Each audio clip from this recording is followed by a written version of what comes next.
Okay. All right, we're setting up the meeting on YouTube. It says it's live, but now it says it's redirecting. So we'll see if it is or not. There it goes. Now it is. All right, let's open up chat so I can see people chatting. All right. Good morning, YouTube. And whoever's watching anywhere else. That would have to be a magical miracle because I only clicked live on YouTube. Magical miracle.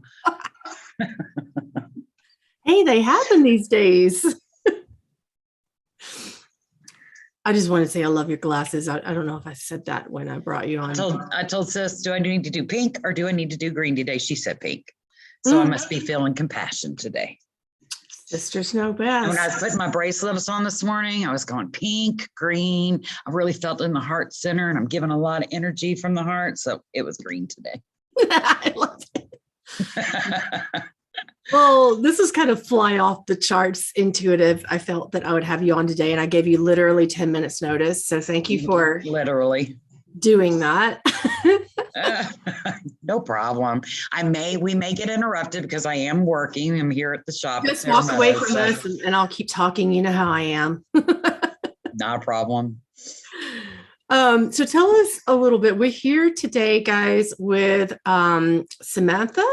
And I want you to tell us what you've been up to and what services you provide and everything that's been going on in your world with that, if you don't mind. Well, I've been doing what I've always been doing, which is teaching and healing. And I run this shop here in Springfield, Missouri, and I get a lot of opportunity to serve here. I get a lot of opportunity to take people into my arms and hug them and help them heal from their traumas and their woes and their worries and their energy levels all sunken in and helping them just to find their way. I've been dealing with my own personal issues with my family and my son and his children, which I'm so very blessed because there's a lot of beautiful people that supported and helped us along with, helping these kids. So I'm very grateful, deeply, deeply grateful for that. Other than that, just winging it, girl, just doing what I do. Doing what I do. There's so much trust and allowance in that. You throw it out there as if it's just nothing, just winging it. Just let the universe completely take me. Yeah, I trust and surrender. That is my motto every single day. Along for the ride. Yeah. Do you want to really govern it? Shop so you can get some YouTube stalkers come in and say hello? I run a metaphysical store. I'm not on my phone, so I'm going to try and pick my computer up and just kind of give you a go around there. There's the shop. That's what I do. I'm going to type it in chat so people can find it. Lots of goodies in here. There's Etoy over there. Y'all say hi to Etoy. Nice. And you do your lives on Facebook. I see you once or twice a week on there. Like you once, Nancy does it like once a week as well as Nancy goes crazy with it. She's on there a couple times a week. I ain't got the energy for all that. I don't. Once a week, I'm like, okay, let's get this done. So we go way back. I can't, at this point, I stopped counting the years. 6 yeah. years. Yeah. I think you saved my life, my friend. Oh, no, that wasn't me. That was God. Well, God worked through you, and through you, you helped me find my breath. Well, I just love you. You've been one of my closest friends for a long time since then.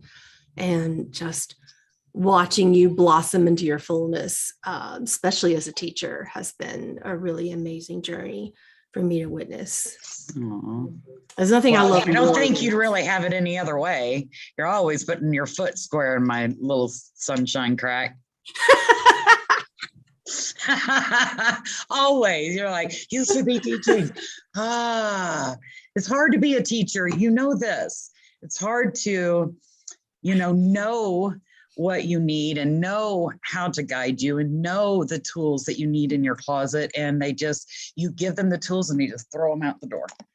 It's hard. It's extremely hard, and it can be exhausting. I've always said you have the tenacity of the Rock of Gibraltar, because I'm telling you, it's a hard thing to do, and you've been doing it so diligently. And I am so grateful that you're in this world, in my reality. So grateful. Yeah, we've had so much fun in our journeys together. We have, haven't we? Roles we play back and forth as teacher, student, teacher, friend, healer, role that we play for each other. And I think about you every single day. There's not a day that goes by that you're not in my heart, and you're just so incredibly True story. And I just have to keep sharing you here, and if you would keep coming back, I would love it. We'll see. Is anybody even on here? I'll say nobody. Yeah, you won't see them on Zoom, but they are on YouTube in the chat and everything. If you pull up your YouTube, you'll be able to see the chat. I'm looking at it. Hi, everyone. Sam. We have Sean here, and Amber, Florence, Priscilla, Sean Karen. from the wedding. Yes, Sean. Mm-hmm. Hi, Sean. Hi, Priscilla. We have Dawn. Dawn is here. She was at one of the goddess retreats, I think, maybe two of them, even at least one though. Forgive me if I don't know, because do you hear the birds? Yes, I do. They're going crazy. I might have to cover them, or we'll never get anything done. Oh no, they're amazing. We love that. We love the sound. Yeah. Yeah, they're pretty intuitive. So when a customer comes in and it's time for me to go to work, it's time for me to do some healing or some teaching, when I begin to speak their truth, them birds go nuts. They go nuts, and then they get real quiet and they start singing this beautiful melody between the two of them. Oh. It is extraordinary to see. It really is. It really is. Well, I always tell you guys what tea I'm having. It's tea with mystics after all. So I've got mine, and it is amazing. I'm drinking Shatavari tea right now, Shatavari root. It's a powerful adaptogen for, when you're going through menopause, which I feel like I might be somewhere on the edge of beginning right now. And just that later stage of life, as much as we don't like to talk about it in our middle ages as women, and all those fun things. So that kind of like balances adaptogen for when you're going through menopause. Mm-hmm. Then you can see the chat if you have it on the phone. Super. All right. So that's what I'm having this morning. It has a really buttery, kind of carby. I'm sure it's probably loaded with carbs. You might want to look at that if you're on a diet, but it has kind of a buttery, yummy, filling, pleasing, nurturing flavor. I love Shatavari, and it's not often harvested ethically. So I pay really attention to where I get it from and who harvests it for me, and all that kind of stuff. And I use it very sacredly and rarely. It's kind of more of a ritual, that I drink it every now and then. Yeah. I'm not a big tea drinker at all, but what I do like is coffee. I am not a big tea drinker, although you made some tea at a retreat one time. It had ginger root and a couple other roots in it. Oh, it was so divine. It was so good. And I've never been able to replicate it ever. That was just alchemy. I don't even remember what I put in there. It was good though. I'll tell you what, I drank it up. Just being witchy at the stove, Being witchy at the stove. I love it. Yeah, I actually got some new books in about kitchen witchery, and that's nice. I love kitchen witchery. Yeah, I've kind of been taking a glance at it. Also, how to become an herbalist. Been reading a book on that too. Oh yes, absolutely. I've got some good ones on that you might like. This is my favorite one. It's called Secret Medicines from Your Garden. I just got it at Walgreens, and it was such a treat that this author happens to be an arch druid. Oh, yeah. And remember I was talking about the druids. I've been so drawn to them. They've been coming in the door in droves. I had somebody in here yesterday, a man that's very druidic and very practicing in his druidism. And I was like, oh, let's have a conversation. Oh, yeah. Yeah, absolutely. So this one's Ellen Everett Hopman, Secret Medicines from Your Garden. And I loved it because I had a lot of fears about what if I combine the wrong thing, or what if someone's on certain, well, what are the counteractions? Like if someone's on a certain medication and I tell them, try to take that herb, what's going to happen? Because I'm not a doctor. And even despite a 3-year herbalism degree, I still feel a little bit of nervousness. So this book kind of listed all the counteractions that are possible in some of the major herbs that people take. And it really made a lot of sense to me. It was so thorough. And now I never even would have thought that plant life could have an adverse reaction with, chemicals that we put into our bodies, but I'm sure that is absolute. I'm sure it is. Yeah. So without putting fear in anyone, there definitely are counteractions, particularly if you're on allopathic medications. That's kind of the big one. Otherwise, not so much. Yeah. But if you run into like some poke root or something in the forest and you think, oh, I'm just going to see how this root tastes. If you taste like more than in a tincture, if you take more than 3 drops of poke root medicine a day, you'll literally possibly kill yourself. Like it's that powerful. I'm good. Yeah. I like where I'm playing right now. I think I'll just stick.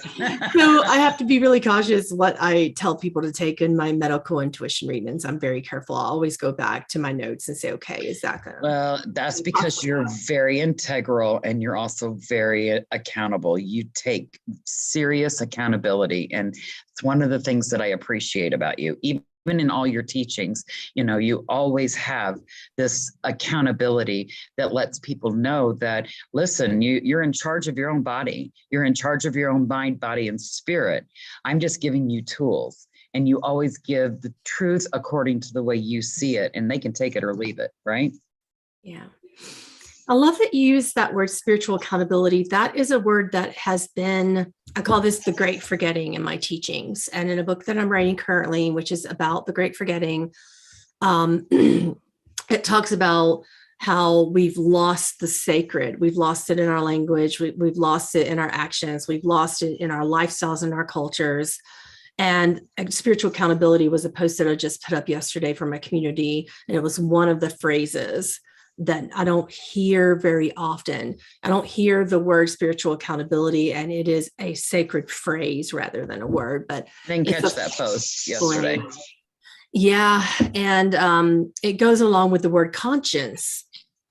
I don't know when New Agers lost that word, but somewhere along the way, we replace conscience with conscious. And then we wonder why we struggle when we try to use the word conscious. We don't even know what it means. We don't have the foundation of spiritual accountability, the conscience that word was actually built upon, both in etymology. Oh, you're making my heart beat fast. Right? Yes. I am so adamant in my own spiritual accountability. It is very important that whatever I teach, whatever I heal, however I guide you in your own works, it is absolutely necessary to be in a sacred space. And that space is conscience. Yeah. It absolutely is. Because if you're just running your mouth and you're not accountable to what you're saying, you have the potential to destroy somebody's life. Yeah. You have the potential to hurt them in a detrimental way if you're not accountable. You just do. And I just don't play there. I just don't. My sacredness always comes before all things. I love that. I love that. And that's the theme of all my classes this month, is how to remember our sacredness and where we lost it along the way and how and why. And all those little details are interesting to attempt to remember as well. But just the awareness, your body will tell you. Your mind will tell you, your emotions will tell you when you're not in the sacred. How does it tell you? If you can't figure it out, you'll say, I'm confused. That's the biggest thing I hear. I'm confused. What happens to me is if I'm not in my sacredness and I'm going to tell you something that is not for your highest and best, I can't get it out. It doesn't come out. It'll stumble, or my words won't sound right, or that's always my spirit holding me, because now I'm not operating in sacred. I'm operating out of life experience or ego. So that's how it always presents for me. I can't speak it. It won't come out. Wow. There's so much that I could play around in that topic. So much. But our topics today, we had a few in particular that were just, all of them are always good when I ask for topics from my friends. But this one in particular, Samantha and I were talking about the topics before we hit live, and she went, "Oh, that makes my heart flutter." So this one is about grief. And her question is, overcoming the loss of a loved one. How do we overcome the loss of a loved one and permit ourselves to move on without guilt?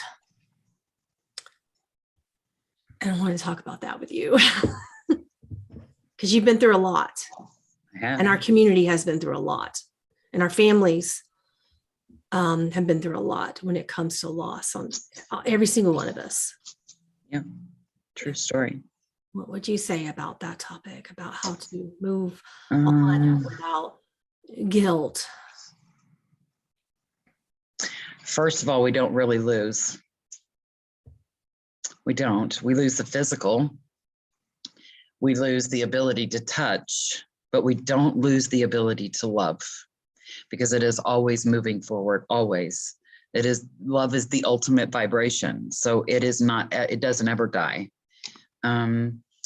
What I see the most in my work is the guilt comes from the lack of whatever you think you didn't do in the living, in the moments where they were alive and where they were participating in your reality. It comes from, was I not present enough? Did I not give enough? If you didn't make it there in time before they cross over, now you're guilty because you weren't by their bedside. Just know that if you don't make it to the bedside, that is divine alignment, because there is something in that for you. It didn't happen to you. It's happened for you. Maybe being in that position, holding a loved one's hand while they cross over would tarnish your ability to actually move on. Maybe it would be too detrimental to your own emotional empathy to actually move on and live your own life. There are reasons. We all have our little play written out, and we all have the ability to govern that play. And, somewhere in that play, you decided you didn't want to be next to that person when they've crossed over because you knew that wasn't something you wanted to experience. You just knew. For me, I was next to my mom, and I was actually holding her hand when she crossed. I'm grateful for that. I've often said that my mother's death was a gift to me, because not only did she pass gently, but her passing created a space for my awakening. So I always say her death is a gift. If you are struggling with guilt and not able to move on, it is because of your own idea of what you didn't do for that person while they were here. It's never about the person that has crossed, because once they cross, they don't hold that vibration. They don't need to know that they're loved, because they are already loved. They don't miss you because they're always with you. When they come forward and through a channel, it is because they want to assist you in moving forward out of that guilt and moving forward out of those things that are holding you back from living your full potential. That's usually why spirit comes through. It's not usually to tell you where the will is, or there's jewelry over there, or none of that. It's usually to help you ascend through your guilt, ascend through your healing. That's why they come forward, because they don't have any reason to tell you they miss you. Why would they?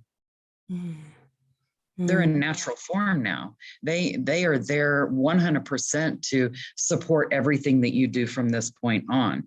So you have to find resolution with the guilt within you. You have to find resolution with knowing that, no matter what it is and no matter what you've done, it's never about holding you back. It's always about moving you forward. It's always about moving you forward. Everything we do is about moving us forward. Do you agree? What's your opinion? What do you think? Yeah. As a medium, I can definitely attest to that. And when I see beings cross the other side of the veil, there are many things they say, but it's rare. Can't say it hasn't happened, because some people still stick to their whatever it is in their egos that they're carrying through that they wish not to resolve. So every great now and then I'll see someone that says, "Ever show someone at my funeral," but it's just so rare. It's just so rare. Yeah, they do have opinions. They absolutely do. Right, but yeah, but that's rare. Most of the time, it so quickly occurs. The transition so quickly occurs into the spirit world and beyond what the ego can hold on to. You resonate at a certain density to hold on to that, to someone guilting you or you guilting yourself. There's a certain resonance occurring that will dissipate at some space and awareness for the being who has crossed, at least, but not for the humans that are still there. So I feel like there's also a guilt that comes across when we lose someone. And this is not just when they pass, but we lose anything or anyone, whether we're losing a job or an opportunity, or whether we're losing a best friend. Absolutely. There's a guilt in, could I, have done that better? When we closed the door, was there true resolve? Was I graceful in its closure? Agreed. I say that all the time, Pamela. Grief isn't just the loss of a loved one. Right. It can be the loss of many things that you thought were for your highest and best, and they fall away, and then you're like, what just happened to me? I think I just read a post from Stephanie Benson that quit her lifelong career and is doing something completely different, and she is being stripped down so that she can move all of that out of the way, so that she can begin to walk into what she's supposed to be doing now. People always ask me, what is my purpose? What is my purpose? Well, your purpose changes. Your purpose changes as you evolve, as you grow, your purpose will change. I am always going to be a healer. I am always going to be a channel. But what I do within those is a purpose that changes all the time. Yeah. Does that make sense? Mm-hmm. Yeah, it does. I see you do it all the time. I feel like there's a deep misunderstanding involved in that. Number one, the great forgetting. We have forgotten what makes us tick. We have forgotten the sacred, and we go around seeking to replace it in everything. And well, what about this? And this can be a calling, and this can be a purpose, but that's icing on a cake. And you haven't even built that cake, but you're talking about the icing with the cherry on top and the whipped cream and the decoration. Right. Yeah. Callings are just that. They just make everything look pretty for the ego. Okay. Mm-hmm. And that's just me calling it, for what it is. That is the truth. Because God doesn't have callings for us. It's the human soul that creates that. The human soul creates a collective unconscious of what we call the human soul archetype. So what you're really looking for is an archetypal life. You're looking for something that you can say, okay, here's my karma. Here's how I keep coming back into this world. Here's how I interact with others. And we've been doing that, the mother-father archetype, the healer archetype, the warrior archetype, et cetera, et cetera. And then we have our little subdominant archetypes, and those align to our purpose. And that's really what you're looking for, is to learn more about your own soul so that you can interact from a guidance point that you've missed because you've forgotten the core of who you are. You have forgotten the sacred. That's what we call the great forgetting. Yeah. And that shows up in grief as well, because when we grieve, we start looking at all of the ways that we archetypally interacted with beings, with jobs and circumstances. And we go, wow, I see what I was missing then. Do you ever do that? Yeah. I see this different now with a new lens. Yep, absolutely. Absolutely. It's like the rose colored glasses. Yeah. You And then we take heal them off that. and it's like, whoa, what? Yeah. And then we heal that. Yeah, You know? absolutely. I always say I am none of those, but I am all of those. Mm. Because I am all of those things. Anything that comes up that I'm doing, I am that. Mm. But I'm not specific to one thing. I am specific to all things, because I'm not here just to be one thing. Wouldn't that be impossible, since we are all things?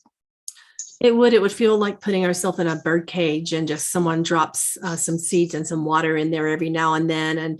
And then eventually we learned that the door was not locked all the time. Right. And we kind of push up against the door. And then then boom, it's open. I was talking to Candace about this. I guess you guys will see this on her channel coming up soon. When we were recording this, I told her, I said, I had this dream about a bird cage, and God comes along and opens the door. And then I was looking around and there's all these bird cages everywhere. And these birds, some people had their wings sticking out the door. Some birds did. Some birds were flapping around and mad that their wings were hurting and hitting the side of the cage. I love your metaphor for humans. That's great. Yes. Yeah. So some of us were doing that, but we were metaphorically being shown as birds in cages with open doors. And some of us would fly out and then go, oh shit, fly back in. There was some of that going on. Yeah. Just look around and confused about why is the door open? Who opened it? Is it a miracle? Did God do it? Did I do it? Did I manifest it? Some people analyzed it, right? Is it that was another thing that some birds were saying to each other? Is it okay out there? So many things were coming through this dream about the human collective. And when I had this dream, that was when I decided to start writing again and talking about the soul archetypes that we seem to be working through. So I think that was a good coverage of that topic. Are you ready to move on to the next one that someone gave this morning? Let's do this thing. Okay. This one says, I kind of feel like this also might relate to what we're talking about, though. In a sense, it can be looked at in that way. She said, how do I increase stamina or remain positively focused despite the fatigue, the ugliness, the control, the deception? I'm sort of just wearing out with all this in the world today. Well, then stop taking it all. Whoops.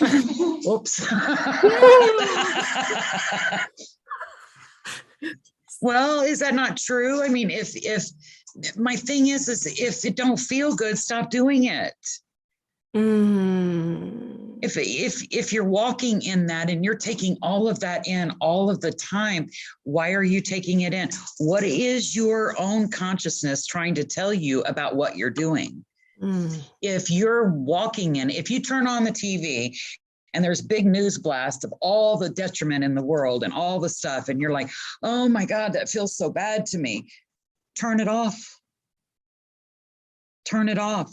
Sit down, take a breath, light a candle, take a bath, do things that support you and sustain you rather than trying to fix all the shit that's wrong in the world, because you're never going to be able to. You're never going to. Everybody's working in their own dream and their own reality. And as a collective, it looks the way it does. So you're going to have to learn to surrender to your own well-being, so you stop feeling like you're drained all the time. So you can surrender to your own spirit and let your spirit guide you. Because, man, I've been there, done that, Pamela. I've tried to fix the whole world, thinking I could do it all. I could fix this person and heal that person and channel for that person and teach that person. And all it did left me feeling drained, empty, and unsustained. And when I said, you know what? Here's my boundaries. This is what I'm going to do. I will only do what I can do in the moment that I'm doing it. And outside of that, nothing else works for me. Just can't do it. Just can't. I have to hold space for myself. And if it doesn't feel good, don't do it. Oh, her eyebrows went down. And that means I'm thinking about how to apply it both to the person who asked it and to myself, because for myself, it's easy for me to tell myself what you just said. I'm not a dominant mother archetype, but I'm subdominant mother archetype, not the best or the worst mother in the world, in other words. So as like operating in that sub-archetype of the mother, when things are placed upon your doorstep that you cannot get away from, like a parent, that is very, very ill that you have to take care of because there's no other sibling alive or none that will, right? Or and they're like in their late life, right? Passing. There's no sense. So you're talking about interpersonal things instead of worldwide things. And worldwide. I want to look at it from both perspectives because I'm seeing both perspectives of it. So those of us who operate, I also operate in a subdominant wounded healer archetype that I'm working through right now. That's one of my biggest karmic responses to the world, is to stop trying to fix everyone and making it my spiritual accountability to do so, as you just described. Mm-hmm. However, in the sub archetype of the mother, I want to, it feels like it just drops on my doorstep, especially when it's my children. What my children, whether they're grown up or little, whether it is, and it's like major things, or whether it's like my mom that I have to take care of, or whether it's say a spouse gets ill, and you have to take care of them. Like when it's on your doorstep, it's a little bit difficult. But when the mother subarchetype and the wounded healer subarchetype are working hand in hand, which is what I sensed about myself and the person who asked the question. And me, because, my son is going through it right now. Right. His wife left. He's got 4 children he's trying to deal with. Right. Me as the mom, I want to jump in and save it. I want to save him, and I want him to feel better, and I want him to rise up from the occasion and step into his power. But girl, I have to tell you, if I step into that with him, what happens to me is I sink into his pain and his sorrow. I sink into that with him because now I'm in my sympathy and not in my empathy. So what I've had to do with this is say, Samantha, this is his journey. This is what he has to do on his own soul. This is where his journey is taking him. You can support him. You can be there for him, but you cannot take him in. And that is really, really difficult as a mom, because this is what we've done with them since they were born. We've protected them, held them, nurtured them, changed their shitty diapers, cleaned up their puke, fixed their broken wings. We've done the whole thing. But sometimes we got to let them stand up on their own and let them walk and let them fly and let them hurt and let them feel their own suffering so that they may evolve into their own spirit. And stepping back away from this, it's been very hard for me. It's many times I've cried myself to sleep because I want to fix it for him. But I know that if I do, then I'm not living in my own power. I'm living in where he's at. I can't do that.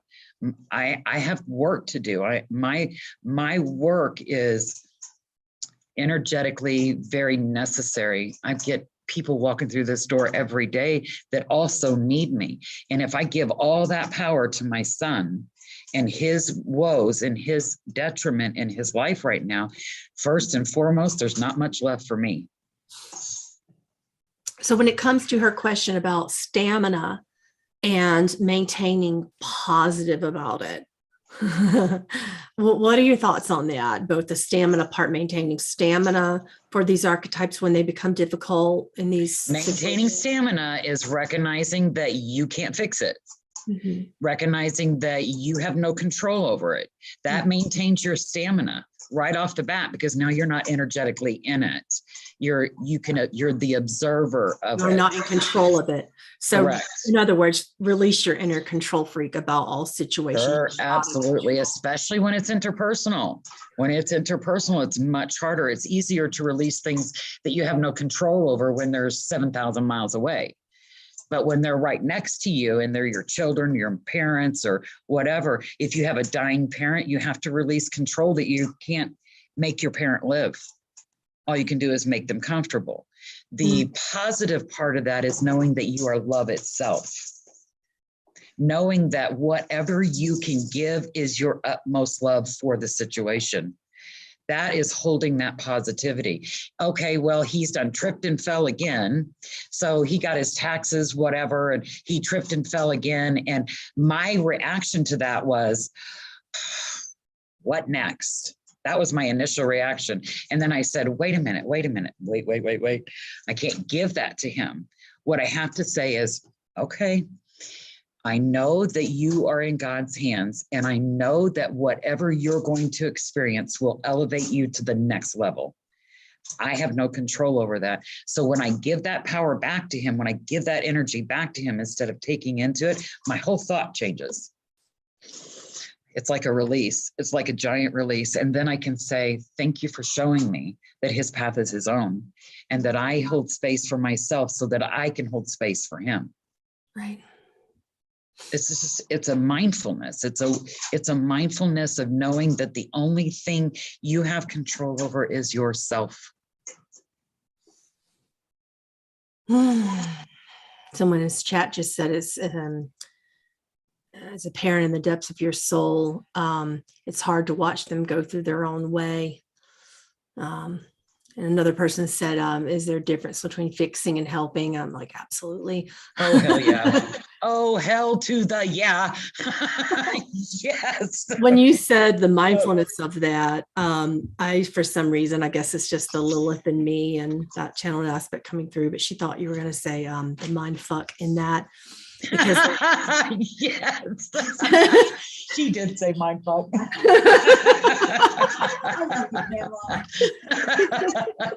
Sorry if your kids are around. My apologies. Let me know. I won't do it again. Or okay, well, I might, but I'll shush it. Or she will, but she'll just try to be a little more like, oh. Anya reminded me today. Mindfulness, and fixing it means that you're doing it for them. Helping means you're supporting them in their own decisions. Yeah, fixing. For me, it would be like me going in and making Jamie's world right, getting him a place to live and doing all these things. What I did to help him was I set up a fundraiser and I asked for support to show him that he is worthy of help with his children. And then I let him take the wheel. I let him take the driving stick. Now, if I'm trying to fix it, I'm going to take the wheel, and I'm going to take, which is a big thing for me because I am a massive control freak. Which is exhausting, by the way, when this person mentioned the fatigue, how to maintain your stamina. Yeah. It is exhausting to be in that mind F. Yes, it is. It is. And that applies to everything. It's not just, I can apply to jobs when you're trying to control coworkers. It can apply to your children. It can apply to somebody cutting the grass wrong. Somebody filled the ice tray wrong. It can be all these things that just get in there and just irritate you because that's not the way you would do it. And it's creating more chaos for you. When you let go of all that control and just realize that, everybody has their own way of doing things. It's very close to the vibration of expectation. Yeah. I'm glad you bring that up. It is. It's very much. And if you start laying all these expectations on other people, trust and believe you're going to be feeling depleted, and you're going to be feeling like you have been failed and you're failing yourself, and you're going to be exhausted, and your life's going to feel like chaos because nobody's measuring up. Exactly. And I want to talk about the other side of that question in relation to staying positive and maintaining your stamina. Despite the ugliness, the control, and the deception. And I'm taking that to mean what she's seeing from the world, what she's seeing come at her, looking at the pain of the world right now, And it ain't pretty. No, it's not. It ain't pretty. It's not. But just remember, all of that is for you to remember that you are not that. that you don't have to play in that. You don't. You can send it love. You can't fix it. Here we talk about this control again. You can't fix Ukraine and Russia. You can't fix it because, the tyrants will be tyrants. They just will be, and they're going to be bullies and they're going to do what they're going to do. That's an archetype that it exists as long as man has existed on this planet. We've had the archetypes of the barbarian working with the sub-archetype of the tyrant, which is what's going on here. And what I'm finding, this is just my personal experience, I'm finding that people are, particularly in spiritual communities, New Age spiritual communities, QAnon followers, etc., there is this theme of trying to make the tyrant have a justifiable reason. Like there's a popular thing going around there where they're like, he is doing that, Putin is doing that so that we can uncover, he can uncover the child sex trafficking rings. And that isn't everywhere, obviously he wants the land. It's, obviously I don't pay attention to all of that because you just surprised me. I'm like, what? Oh, no, it's because he's just a big fat bully. Everywhere. He's just a big fat bully.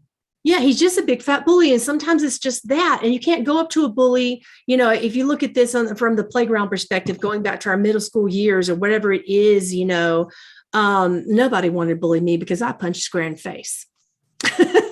Because I bullied a lot. Yeah, because I have a lot in school archetype, so I never really, but I saw it a lot, and it would really piss me off. And I would want to do that power over power under things. Somebody's getting beat up, so I'd want to go in there and beat up the person beating up the other person, etc. I guess it's just a little bit me, but that whole concept of trying to make the bully Kali Ma's who I'm thinking of. Kali will make you do some crazy stuff. But you can't do anything other than stand up to them. You can't do anything if you turn your head and look the other way. It's still going to happen. You can't say, well, I'm going to show you some love right now. We're going to sit down and have a little kumbaya shamanic session and burn some sage. You can't send love and light, New Agers. There's nothing you can do for the bully and barbarian archetype. So that's happening in the world. But there's a more insidious, less dark, if you will, if I may judge it this way, but a little bit more insidious thing going on that I've observed in spiritual communities in order to address the other side of this question. And it is like people are taking certain archetypes of that whole concept of using misinformation. That's not really happening in Ukraine. That's not really happening. Those people that are leaving, those are just crisis actors. The president of Ukraine, he's just a crisis actor. Yeah, I know your face right now, but that's a big belief system going on in the New Age communities. And I got to give a massive call out on that bullshit. And quite frankly, how dare you, invalidate an entire country's pain? And then other people are like, well, what about this country? And what about Lebanon? And what about Syria? And they're not getting all the press right now. Well, okay, what do you want me to do about that as well? Thank you for bringing it to my attention. So now I've got to look at all of the ugliness going on in all the world because of the archetype, the sub-archetype of it's not fair. If you don't throw away that sub-archetype, it's not fair, you're going to be spending your lifetime advocating for shit you can't change.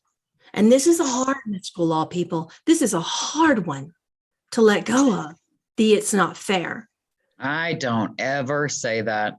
I do not use that word in any type of way in any situation. Because you follow mystical law, and that's not a part of mystical law. We don't. Fair is just a bullshit societal word that makes things seem like they are equal. Yes. And that is not the truth. Which is ascribing human traits to divinity. We cannot ascribe human characteristics to God. No, I don't ever use that word. Fair is not a word that is even in my vocabulary. I'm like, what did you say? Well, it's not fair that she gets to go here and he gets to do that. Okay, well, when you use the word fair, you're actually judging your children. Yeah. You're judging them because my daughter-in-law, everything has to be fair. She's got a 3-year-old and she's got an 8-year-old and a 5-year-old and a 9-year-old. And that all has to be fair all the way across the board. I said, have you lost your damn mind? Your 3-year-old cannot do what your 9-year-old does. How can any of that be fair? You need to lose that word, because trust and believe the word fair will teach your children that they are more than or less than anything else. Trust me. What are you going to do when your child walks into work a job and they're at the cash register and they get told to clean the toilet, but the other person didn't get told? Oh, that's not fair. They're just going to quit their job and now they are no longer a productive citizen. Right. No. That archetype gets continually repeated, and that's what's exhausting. So what I think this person is talking about is the level of when she talks about the ugliness, the control, the deception. It's not just in the world. It's actually bleeding into our spiritual leadership. It's bleeding into our teachers and channels. You go onto YouTube right now and you got people like pulling in politics into their channeling hugely. You can't, there's very few people I know that can pull in politics in their channeling, get away. Right now, the only person I know that can do that would be maybe Matt Kahn and Amanda Ellis, and those are just for the few limitations that I can see from me just looking out there without really looking out there. Right. But there are very few people that can play in that realm of the middle way and not lose themselves. So as a teacher, that is my dominant archetype. I do not play in that realm. If you bring it to my realm, it would be like, I'm going to get nasty with you. It's like, I'm a Southern girl. So go to the field, pick up a cow patty and plop it in the middle of my dinner table and let me tell you how I'm going to react. Now you're speaking my language. Right. I don't do politics at all. I don't talk about it. And people get very angry at me, but yes, when you don't join I don't vote. I've never voted. Mm-hmm. I don't believe in our political system. I don't believe in our hierarchy of government. I don't believe in it at all. If I don't believe in it, I sure in the hell ain't going to play in it. Mm-hmm. Yeah. I'm just not. It just is, my husband will sit over there on his phone. Did you hear blah, blah, blah, blah, blah? And I just let that shit go in and right over my head. Because he'll be like, he said something to me about Elon Musk. And I went, who? And he goes, you really don't know? I was like, no, who the hell is that? And then he went straight from 0 to 100. And I was like, you really don't understand. I don't give a shit. I don't care. I do not care what Elon Musk does or the president, or I don't care. None of that is affecting my personal reality. And then people get very upset with me. Well, then that just makes you not care about the world. Oh, no. You misunderstand. I love all people of the world. I just don't give a shit about their actions. Yeah, that's right. And you don't put that, you don't put their actions in congruency with who they are. Correct. As a being, which is a deep mystical law that many are forgetting right now. It's the judgment in that. We need judgment to survive. We don't have bodies without judgment. And in mystical law, we call that discernment. We can discern anything for ourselves. The beautiful wise Byron Katie says, there's my business, there's your business, and then there's God's business. So whose business are you in? That will determine what amount of suffering and you're going to get judged. Absolutely. Passionate. Absolutely. You're not aware. You're a sheeple. That's what the QAnon people say. You got your head up underneath the rock. And, okay, so tell me, do you expect me to drop my family right now, not teach you for a week while I travel to Washington, D.C. and help you guys invade the White House again? Whew. With my shaman thing over my head. Do you remember that guy when they invaded the Pentagon? Or whatever it was? He had this all dressed up as a shaman, and he had his red markings on his face. And I was like, well, really, there's an archetype for that, but that isn't my archetype. So much like a Chinese dragon with all the little humps and movements, if one person steps out of the middle, we need the warriors. We need the archetypes of that. We need the activists. We need you guys, but you won't have a middle of that Chinese dragon or a back. Someone will attack you from the back if you don't have a healer or a teacher, a mystic archetype. I'm a mystic teacher. Those are my two archetypes. So, I'm curious. What do you think my archetypes are? No one can ever tell you your archetype. I already think I kind of know. You tell us though. What do you think it is? Yeah, I think mine's also mystic healer. Yeah. Yeah. Mystic healer or mystic teacher, either one. You probably have definitely in there. Sure. And there are types of archetypes within mysticism. There's the sage, and then there's the muse, is what I'm observing. The muse will say, you know what, I'm not sure that I want to teach right now. I'll wait. Teaching's a pain in the ass. I don't really want to be seen. I want to be mysterious. They can just figure me out. But the thing is, the teacher and you can't shut up. So they have nothing really to figure out. So you want to come online with me in 10 minutes? Yeah. So we have one more question today that I'm hoping we get a chance to answer, because the person who asked is very dear to me. If you have time, we have about 6 more minutes. Let's get on it, girl. You got it? Okay. He says, is it true, if you follow universal law and your intuition, that your needs are taken care of, as opposed to the ways of the insane world, working hard until you lose yourself, et cetera, et cetera? Somebody in chat said, I'm going to think about what my archetypes are. Well, I have a class for that coming up. Actually on May the 1st, called Soul Archetypes, Discover Your Power, Heal Your Life. You may really like it. You can also go to Carolyn Mace's site, archetypes.com, and get a lot of information that's very much in alignment with some of the things that I teach in that regard. Yeah, that question again, is it true, if you follow universal law and your intuition, that your needs are taken care of, as opposed to the ways of this insanity in the world, like such as working hard until you lose yourself? You're waiting on me. Okay, I'll take it if you want. Well, I have a pretty strong opinion, but it is an opinion, so I probably ought to just let you take the lead on that one before I go and piss somebody off. No, I always ask questions to our close community. This is somebody you know. It's somebody I know? Yes. Oh, that's interesting. Not incredibly well, but you know her from the wedding.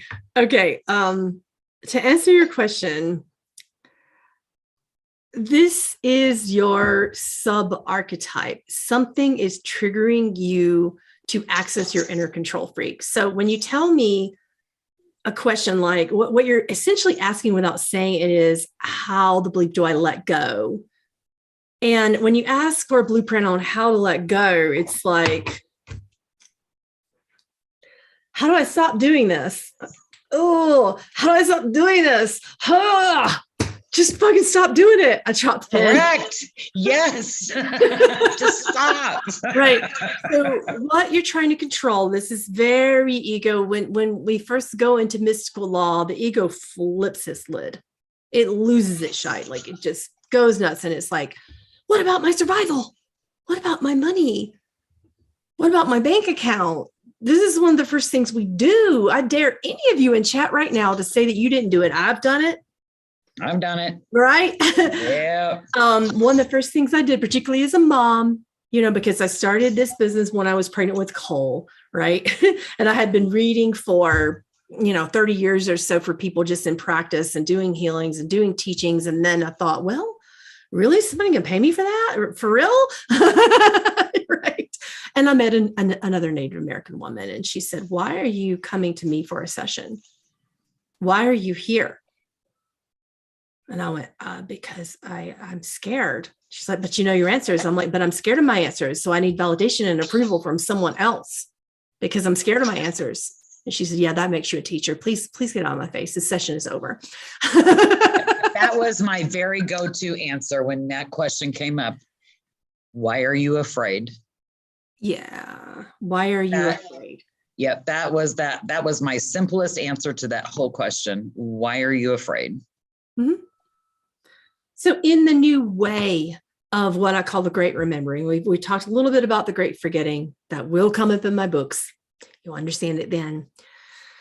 And we have a class today about it. Forgot this randomly. We have a class today about it on Patreon about the great forgetting if you want to join it. But in that whole aspect of culture, technology, industry, beliefs, causing us to forget our sacredness, we replaced it with something, and it was survival. We replaced it with something that we call survival. And we attribute all sorts of characteristics to it. And one of the characteristics in the archetype of, the protector, there's a protector archetype. And in that archetype, some people will say, I have to work harder to survive than other people. And I have to evidence my worth. And I have to do all this stuff to be a worthy human being. It goes really deep in this archetypal awareness. This is the stuff we're going to be talking about in my class about archetypes in May. And the deepest level of healing I can provide you is not to come in there with a hug and an embrace and compassion and, oh my gosh, I know you're scared, but more of like a cutting knife or a big leather boot. I'm not going to come at it with love because you're not going to get anything done. I'm going to come at it with a knife and I'm going to cut it out precisely like a surgeon. And I'm going to lay on the table and I'm going to say, you know what? Open up to me. What is it you're really afraid of? I've been through my archetypal self in this way. I've been through that whole archetypal pain of, what if what I love doesn't support my family? Right. But that's just that we've forgotten our sacred. That's all that is. This universal law that people talk about, I think they make it so complex. Yes. I think they just make it so complex. Like, it's like checking the boxes. Did I obey this law? Did I obey that law? Did I obey that law? And they think somewhere within this construct, if they don't check all the boxes, everything's going to shit. Yes. You know what I'm saying? And that's not really the way it works. If you are truly in your oneness and you're truly guiding yourself through your own self-awareness, your universal laws are already checked. Do you know what I'm saying? We spend so much time trying to make sure we're doing it all so right, and that we're making all the checklists and we're doing all the ins and the outs and the do's and the don'ts, that we are really missing the point of what we're doing. We're missing the point that we're not doing. We're not the doer. Correct. Yeah. Correct. That we're just simply doing what we're doing because that's what we're supposed to be doing. You don't have to live your life in a checklist. You're putting yourself in a box. Universal laws, trying to work through universal law, is putting yourself in a box. You're constraining yourself. You're trying to look at it like it's the 10 Commandments. Yes, thank you. Correct. Ain't nobody on this planet going to meet all of that. Nobody is. We're not, that's not what we're doing here. We are working through the unforgetting, right? Yeah. So we're never going to check all the boxes. It's just not going to, if we checked all the boxes, we'd have no reason to be here. Oh, yeah. Would we? I feel like if we checked all the boxes, we'd just sit there bored and say, what kind of box can I create that I need to check for myself to evidence my worth now? Yes. What now? What now? Exactly. Okay, now I'm bored. I've done all that and I've done all that. Now what am I going to do? Oh, I'm going to go step out in the road and get hit by a car so I can do that because I've never done that before. Right. Because it's so constricting and confining to put yourself in all of these places that doesn't allow you to live freely. Oh, I know. Yeah. I don't play there either. Because you guess what? If I'm doing something that isn't divinely aligned to my light, my body, something inside of me is going to tell me so. Yeah. Something's going to tell me. I'll get a feeling, I'll get a thought, I'll get a presence around me that says, hey, you better straighten your shit up. Something always shows me that if I'm not acting according to my highest and best, always. Oh, Sean just made a really good point. He said, if it comes up, it often comes up like this. If I blank, the universe should blank. So that's the whole punishment reward system that we create in our. That's a really good point, actually. Yeah, and punishment and reward is not the way that mystical law operates. That's not how God works through us. Nope, I agree with that 100%. No, that's a tough one. If we're good, then we get blank. If we're that wouldn't make sense to why good people get cancer then. Right. Exactly. That sort of law is man-made. It's not mystical. It's not I something agree. God. I don't do anything with that thought. If I do this, what do I get from that? If I do this, what will happen from this? I usually don't ever, I'm not going to say never, because I too have got to learn things, but I don't usually operate from that space because I know that's just not the way it works. You're either going to do it to assist yourself or you're not. Right. And Right. Yeah. All right. Well, we have to close, so I can sit with sessions with people for the day. But thank you all, and thank you, Samantha, for the last minute notice. I just thought about you this morning, and I thought, this should happen. I love spontaneity. It's what makes me feel alive, and I don't do anything adventurous, so this is great. Love you. Thanks for coming in, you guys. I appreciate all the feedback. I send you many blessings. I hope you have a wonderful day, and I will talk to you soon, my beautiful friend. I will talk to you soon as well. Bye. Tell Anya I said hi, would you? She'll see it.